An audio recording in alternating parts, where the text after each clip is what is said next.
Greetings once again, warriors. Duuz-Diz-Din back again with Dragon Ball Super. Previously, Dr. Hedo continued to send his beta bots after Goten and Trunks, who we knew were the superheroes Saiyaman 1 and 2. But Mai came up with a plan to lure Dr. Hedo out. To, of all places, the school dance, which was supposed to have a surprise appearance by the superhero Clean God. Not really. And Trunks and Hedo being fans, of course, were all in. But with Hedo knowing the jig was up, he made a desperate escape, followed by Trunks, Goten, as well as Krillin and the police. Arriving at the villain's lair, they confronted him and his dangerous dino droid. But with the power of Super Saiyan, our dynamic duo was able to take the bot down. And with Hedo being arrested by Krillin for his crimes, exhuming corpses, he was promptly sent to prison for 3 months. Not a long sentence, but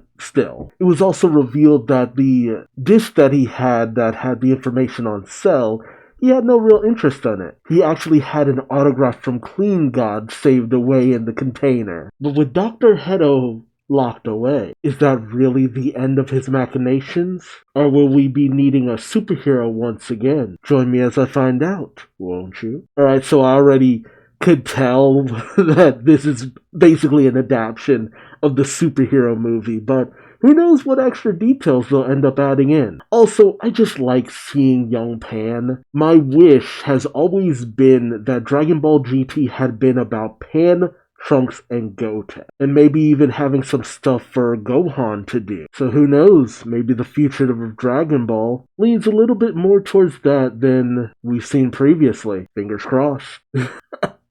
Oh my god. So we pick up with Piccolo at Pan's elementary school, more than likely about to pick her up, as we see all the kids going to their parent, telling the teacher, "See you tomorrow, teacher," as one girl says, "Daddy?" Oh no, one girl goes running to her daddy. Never mind. And we have the teacher leading Pan out, called Janet in the English dub. It doesn't look like that he calls her Janet in this one either. Oh, that's unfortunate. Pan goes running over saying, "Oh, Piccolo."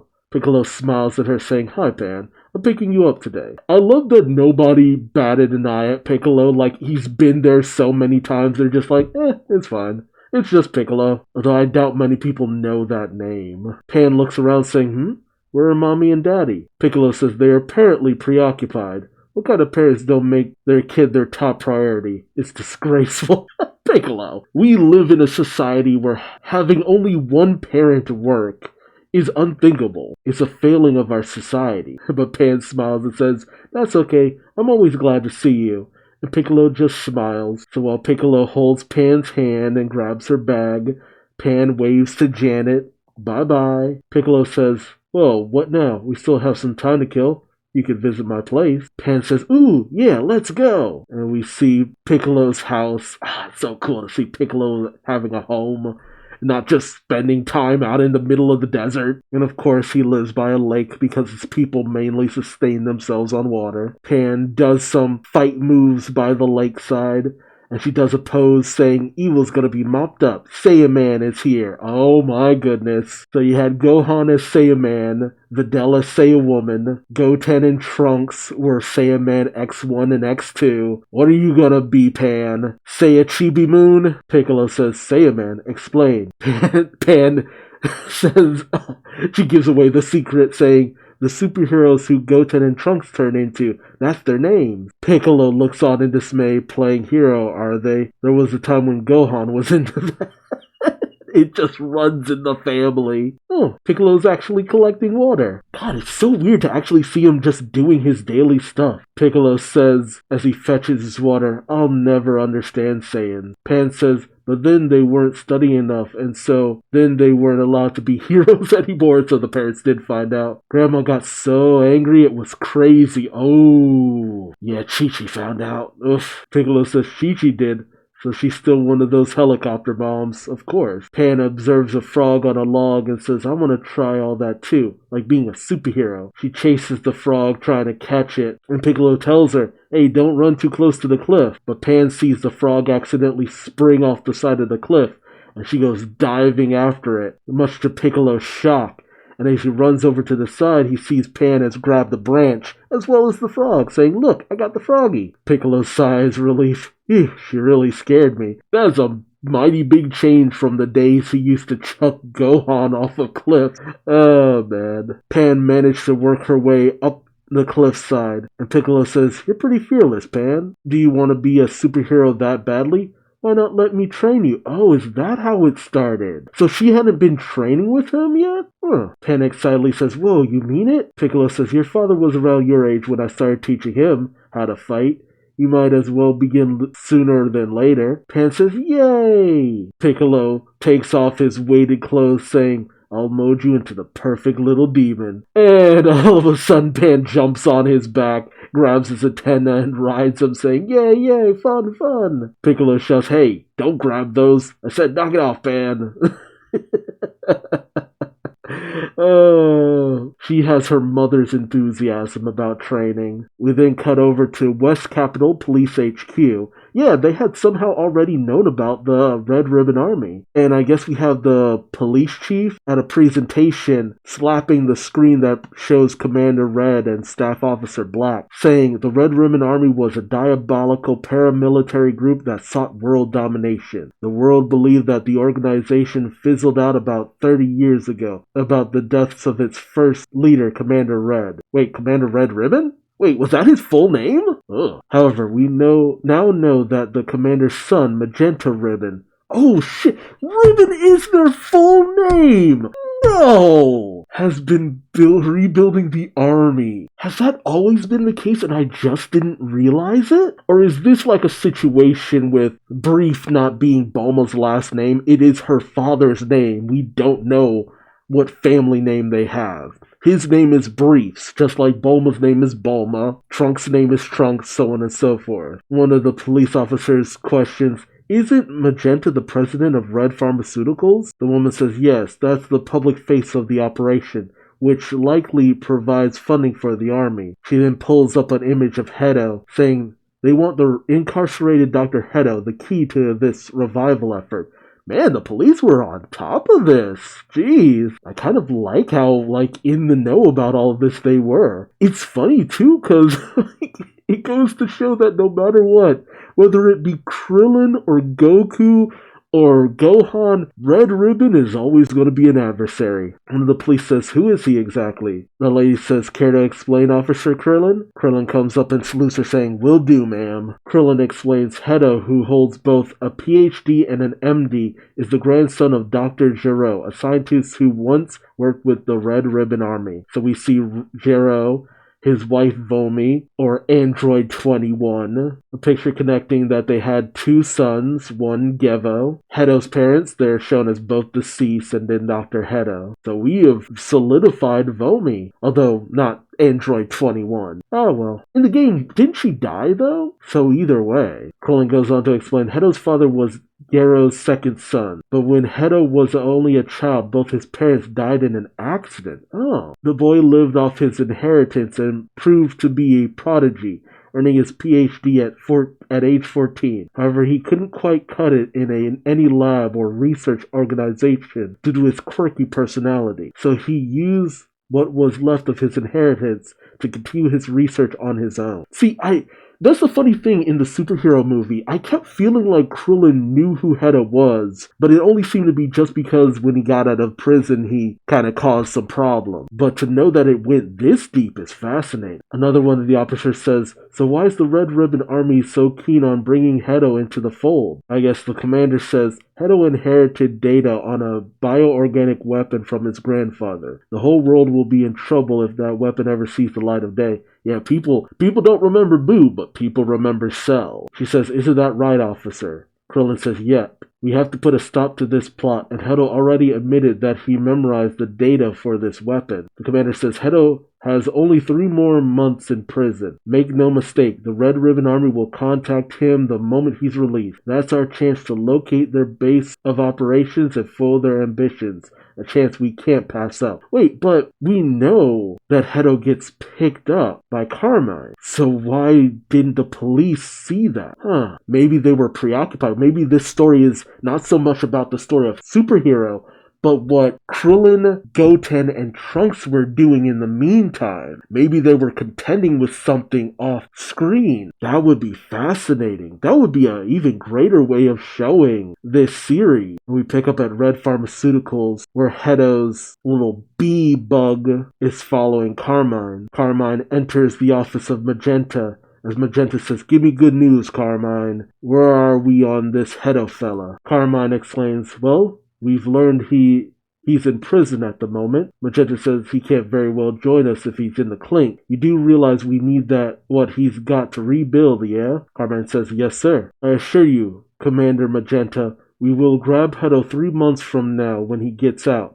Magenta says, "That's what I like to hear." And we see a picture of Commander Red on his desk. And if I remember correctly, there was a picture of Colonel Violet on his desk as well, suggesting that they were together. Magenta says, "Don't screw this up, you hear me?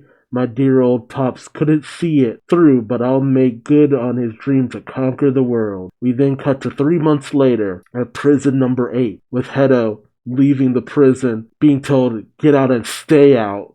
I still wonder what he did, but then he presses something on his wrist and the place blows up. It's funny too because in the movie, people were throwing stuff at him when he left. Yeah, and sure enough, up rolls Carmine with Magenta in the back, as Magenta rolls down the window and says, "Dr. Hedo, I presume. Been expecting you. You can call me," Hedo says, "Magenta, president of Red Pharmaceuticals." Magenta says, "You know me? How's that?" Hedo says, "I looked you up." Magenta says, "Come again?" "I spotted your driver when he was spying on me at the athletic ground. He seemed fishy, so I had him tailed." Carmine questions how. Magenta speaks into his wrist. Hedo speaks into his wrist. "Come, Hachimaru." And the little bee droid swoops down onto Hedo's shoulder, and the display comes out of Hedo's wrist. Magenta questions, "What am I looking at here?" Hedo explains, "Meet my cyborg agent, a modified wasp. Hachimaru followed your driver up to your office and caught you two talking about me. The audio quality wasn't great,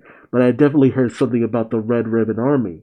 Now it's your turn to start explaining." Magenta says, You're already that in the know, huh? Fantastic. This will save me the preamble. But first, why don't you hop in?" Hedo gets into the car. There it is. I was wondering if they do that. See, oh, yes, this is what I wish the Dragon Ball Super manga would do more of. Don't take away from the movie. Explain other aspects going on in the movie. Make it a companion piece rather than just a readaptation. As we see, Carmine, Hedo, and Magenta head off in the car, Krillin is hiding behind a billboard, tailing them. He's on the radio with his commander saying Hedo got into Magenta's car just like we anticipated. The commander says, "Perfect, follow them. We're ready to mobilize once we know where their secret base is. Get us that location, Officer Krillin." Krillin says, "Roger," and flies up to and alongside the car, holding on, tailing them. Inside the car, Magenta says, "My condolences regarding your granddad, Dr. Gero." Hedo says, whatever. I was still a kid when he passed. I never met him. Don't even know how he died." Magenta says, "You don't say. Well, losing him was a big blow to the operation. That android tech of his was pure genius. By the by, I hear that as his grandson, you're just as, shall we say, passionate about android research. Well, what do you say? Want to follow in your granddad's footsteps and work with us?" Hedo says, "I get it. First came the genius Dr. Gero, so now you're after the mega genius Dr. Hedo." Magenta says, "You got that right. We can offer research funds, facilities, and a 300 mil per android to sweeten the pot." That 300 mil per android, damn. Although Krillin, being a little sloppy, is peeking up through the window at Magenta, and naturally Hedo spots this. He activates something on his wrist and then leans back nonchalantly in the chair saying, I don't know. My parents didn't think much of my grandfather and his work with the Red Ribbon Army. Plus, you're still out to conquer the world. My goal is the very opposite." Meanwhile, Krillin, hanging on the back of the car, spots Hachimaru coming at him. And if you know anything from the movie, you know that Krillin does not want to be stung by this thing. And he just barely manages to avoid being stung by it. jumping onto the roof of the car, causing the car to jostle. Magenta looks behind them and doesn't see anything out of the back of the window. Hedo goes on to explain, you see, I'm a fan of powerful, awesome superheroes. Magenta says, yeah, I know you're one of those hero fanatics, but listen, my goal is to take down some dangerous folk, people who'd oppose us. We're out to make a peaceful world where we're in control. Not so different from the superheroes, right? Meanwhile, Hachimaru, who missed his shot at Krillin, gets back up and goes after him. Krillin prepares himself and desperately fights off the mechanical bee. I'd say it's weird that Krillin is fighting this thing, but knowing how stupid powerful some of Hedo's inventions get, I'd say, you know what? This might be just up Krillin's alley. Meanwhile, Hedo says, let me get this straight. You plan to take over the world by force and shape it according to your will, just to attain wealth and power? That sort of authority doesn't pique my interest. Little does outside of my research. Magenta says, still not convinced. How about a cool billion for each android you make for us? Hedo, eating one of the Oreo cookies, says an offer I can't refuse, is it? Or maybe he's eating one of those, what are they called, Hydroxes? And Carmine pulls out a gun saying, bingo! Magenta waves the gun away, while Hedo says, fine if I must. To be clear, that firearm doesn't scare me. I've injected myself with a particular compound that makes my skin resistant to bullets. Furthermore, please don't forget about Hachimaru. One jab from its toxic stinger will incapacitate a human or any remaining biological components of an android. Yeah, just letting you know that Krillin really does not want to be stung by this thing. And Krillin, hearing that, turns and says, toxic stinger? And Hachimaru pulls out just that. Krillin just barely manages to dodge being stung, and he pulls out his gun, which I was not expecting. He shoots Hachimaru out of the air. It hits the windshield of the car, and Carmine is startled. He swerves the car, while Hedo says, I'm only cooperating because the considerable funding you're offering appeals to me. That will allow me to create history's greatest androids. Mind you, President Magenta, I have no interest in your lofty ambitions in and of themselves. Magenta says, fine by me. While Carmen is kind of taken off guard, saying, what in the world? Magenta says, come on, where'd you learn to drive, Carmine? Carmine says, apologies, sir. While Hedo says, so, who's the biggest obstacle in your path? Magenta says, the folks who took down Cell. Hedo questions, wasn't that Hercule? Magenta explains, not quite. He's involved for sure, but our investigations focus on one nasty cabal. A secret group all revolving around Bulma's Capsule Corporation. Hedo says, Capsule Corporation? I have Bulma's son to thank for my stint in prison. Yep, that was not in the movie. Ooh, so that doubles down on why Hedo would join them, knowing that. Shoot, I didn't even think about that. Magenta questions, what in the world? Huh. What a world, huh? I'll skip to the point then. We're thinking these guys are extraterrestrials. Hedo questions, what? Like aliens? I guess that explains how they fly around and such. Magenta says they're using the resources of Capsule Corp to plan a full-scale invasion of Earth. There is a grammar error there because it says to plan a full-scale invasion of Earth. Shonen jump! Get on it, guys. Hedo says concocting evil schemes while pretending to be heroes. How nefarious. And Magenta says Majin Buu and King Piccolo are also part of this cabal. Wait, how do they remember Majin Buu? Was that also? Oh wait, that was in the movie too. They shouldn't remember Majin Buu. Huh. Krillin radios in, Sergeant Nuts. Her name is Nuts. I can confirm the Red Ribbon Army's goal and Hedo's willingness to aid them. The sergeant says, well done, stay on them. Hedo activates something on his wrist saying, seems like a job for superhero. Reactivating Hachimaru, who had been taken out. Magenta says, so are you that sure you can whip up some androids to beat these creeps? Hedo says, a foolish question. While Hachimaru activates a rocket booster,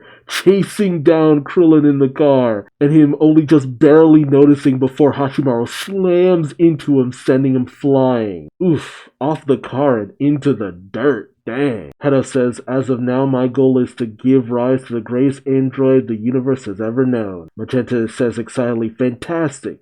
The Red Ribbon Army will be back on top in no time. And they both go, hurrah! Hedo then says, incidentally, a police officer was following us, but I took care of the problem. Magenta says, what? Oh, poor Krillin.